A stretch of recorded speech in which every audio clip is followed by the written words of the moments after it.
एक छोटे से गांव में एक कैप सेलर रहता था।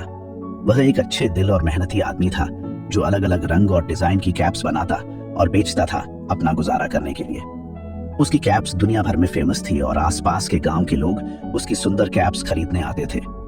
एक सुबह कैप सेलर अपनी कैप्स बेचने जा रहा था, तब उसकी नजर पेड़ों पर कूदते हुए बंदरों पर पड़ी।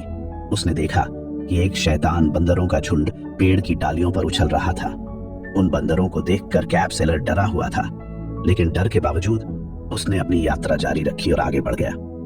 जैसे ही वह जंगल के अंदर गया, तेज धूप उस पर पड़ने लगी और वह थकने लगा।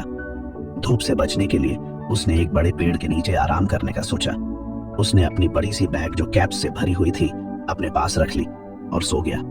कैप सेलर को पता नहीं था कि वह शैतान बंदर उसको देख रहे थे।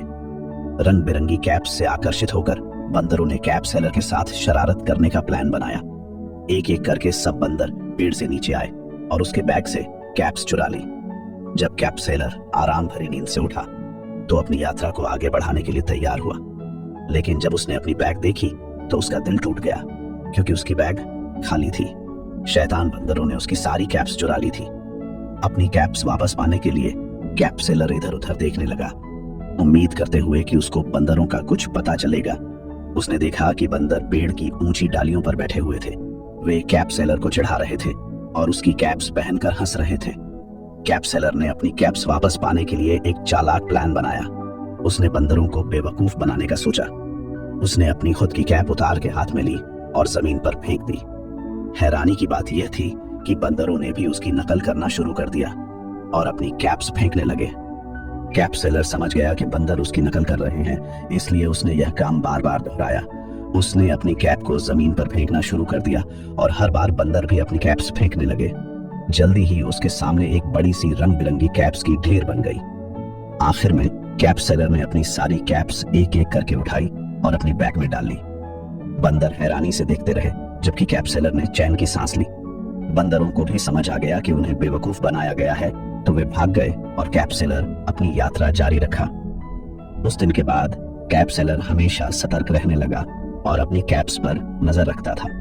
उसने एक महत्वपूर्ण सबक सीखा कि चालाकी और तेजी से सोचना उसे किसी भी मुश्किल को पार करने में मदद कर सकता है, चाहे कोई भी चुनौती या रुकावट आए। उसे पता था कि वह चालाकी और समझदारी से किसी भी मुश्किल स्थिति का सामना कर सकता है। और इस तरह कैप सेलर अपनी रंग बिरंगी कैप्स के साथ आगे बढ़ता रहा। अपनी कहानी सुनाकर वह लोगों की जिंदगी में रोशनी लाता रहा। उसके बंदरों और कैप्स की कहानी सब गांव में मशहूर हो गई। चालाकी और तेजी से सोचने की शक्ति का प्रतीक बन गई। इस कहानी से हमें यह सीख मिलती है कि अगर हम किसी मुश्किल या चैलेंज का सामना करते हैं तो हमें घबराना नहीं चाहिए। हमें अपने दिमाग का इस्तेमाल करते हुए चालाक और समझदारी से सोचना चाहिए। जैसे कैप सेलर ने अपनी चालाक दिमाग का उपयोग करके बंदरों से अपनी कैप्स वापस ली, वैसे ही हम भी अपनी समस्याओं को स्मार्ट तरीके से हल कर सकते हैं। इस कहानी से यह भी पता चलता है कि हर मुश्किल का हल होता है, बस हमें थोड़ा सोच समझ के काम लेना चाहिए।